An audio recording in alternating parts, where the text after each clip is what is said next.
دوسری بات استدغار الذنب، کہ انسان گناہ کو چھوٹا سمجھے، اور جی گل ہی کوئی نہیں، بات ہی کوئی نہیں. یہ جو گناہ کو چھوٹا سمجھنا ہے نا، یہ پھر گناہ چھوٹا نہیں ہوتا، گناہ بہت بڑا بن جاتا ہے. گناہ کو چھوٹا نہ سمجھے.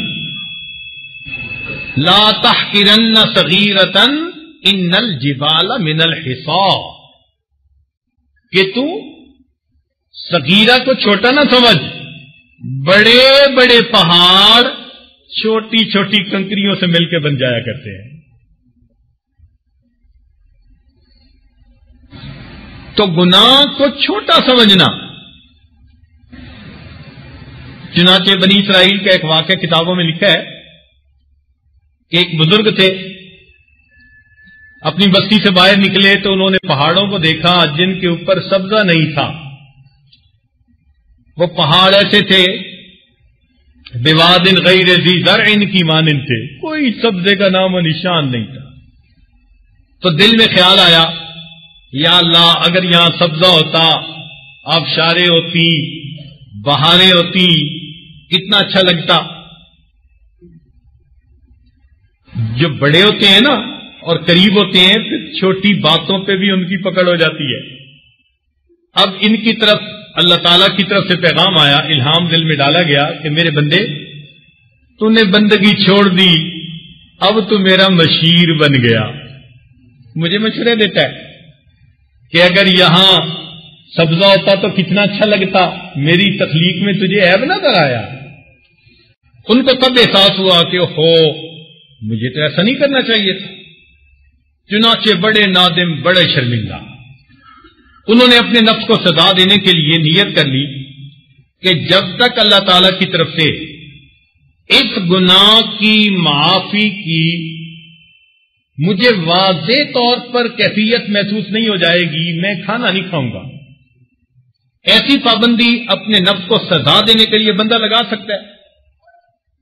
اللہ تعالیٰ کی شان کہ وہ کسی بستی میں گئے، ان کی تقریب تھی، کھانے پکے ہوئے تھے. انہوں نے کہا کھانا کھا لیجئے، انہوں نے کہا نہیں کھانا. انہوں نے پوچھا کیوں نہیں کھانا؟ انہوں نے بتایا کہ مجھ سے یہ کوتاہی ہو گئی. کہنے لگے یہ کون سی بات ہے؟ بستی والوں نے کہہ دیا کہ اس غلطی کی سزا ہم بھگت لیں گے، آپ کھانا کھا لیجئے. جیسے ہی بستی والوں نے کہا، اللہ تعالیٰ نے ان کے دل میں الہام ڈالا، فرمایا کہ میرے پیارے اس بستی سے فوراً نکل جائیے، میں اس بستی کو عذاب دینا چاہتا ہوں. کیوں؟ میرے عذاب کو ہلکا سمجھا کہ ہم مل کے بانٹ لیں گے اس کی سزا، آپ کھانا کھائیے. اس بات پر بستی والوں کو سزا ملی، زمین میں دھسا دیا گیا بستی والوں کو. اللہ تعالیٰ کو جلال آیا، میرے اس عذاب کو چھوٹا سمجھتے ہیں. تو یہ جو ہوتا ہے نا گناہ کو چھوٹا سمجھنا، بات ہی کوئی نہیں دی. جیسے کچھ لوگ جھوٹ بولتے ہیں اور کہتے ہیں اس کے بغیر کام ہی نہیں چلتا، تو گناہ کو معمولی سمجھ لیا. اسی طرح اور کئی گناہ ہیں، کسی کی نظر قابو میں نہیں. ایک آدمی سگریٹ پیتا ہے، اب وہ جب اس کو بتایا جائے کہ بھائی یہ چیز اچھی نہیں، اور جی میں سگریٹ ہی پیتا ہوں نا، ہیروئن تو نہیں پیتا، اب وہ اس کو چھوٹی سی چیز سمجھ رہا ہے. یہ جو گناہ کو چھوٹا سمجھنا ہے، اسی وجہ سے گناہ بڑا بن جایا کرتا ہے. تیسری چیز جس سے گناہ بڑا بنتا ہے، السرور بالذنب، کہ گناہ تو کیا اور لطف پایا گناہ سے. بندہ کہ جی بڑا مزہ آیا گناہ کر کے. جب یہ الفاظ کہے گا تو یہ کوئی بھی گناہ جو اس نے کیا یہ چھوٹا نہیں رہے گا، اب یہ اللہ تعالیٰ کے ہاں بڑا گناہ بن جائے.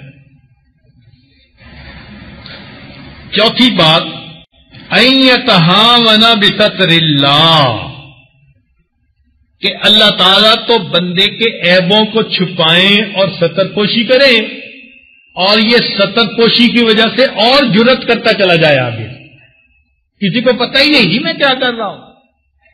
یہ جو اس کے اندر اور آگے بڑھنے کی بات پیدا ہوتی ہے، یہ پھر اس گناہ کو بڑا بنا دیتی ہے۔ اور پانچویں چیز فرمایا المجاہرہ، کہ کھلم کھلا گناہ کرنا، یا گناہ کر کے لوگوں میں علل اعلان تذکرے کرنا۔ آج کل کے نوجوان دوسرے نوجوانوں کو اپنی کارگزاریاں سناتے ہیں، میں نے چوری کی تو ایسے کی، میں نے یہ گناہ کیا تو ایسے کیا۔ سنیے، نبی علیہ السلام نے ارشاد فرمایا کل امتی معافن الا المجاہرون، میرے امتی کی ہر غلطی کو معاف کر دیا جائے گا سوائے ان لوگوں کی غلطیوں کے جو علل اعلان گناہ کرتے ہیں۔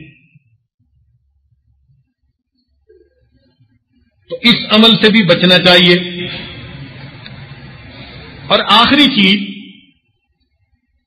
ان یکون رأسا یقتدی بہ، اگر کوئی بندہ ایسا ہو، امام ہے، خطیب ہے، استاد ہے، قاری ہے، صوفی ہے،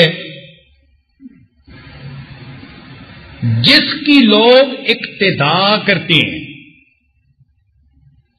اور وہ کبیرہ گناہ صغیرہ گناہ کو کرے اور اسے معمولی سمجھے، تو فرمایا کان علیہ وزرہا، اس کے اوپر اس کے اپنے گناہ کا بھی بوجھ ہوگا، وَوِزْرُ مَنْ عَمِلَ بِهَا، اور جس نے اس پر عمل کیا ان کے گناہوں کا بوجھ بھی اسی بندے کے سر پہ اوپر ہوگا۔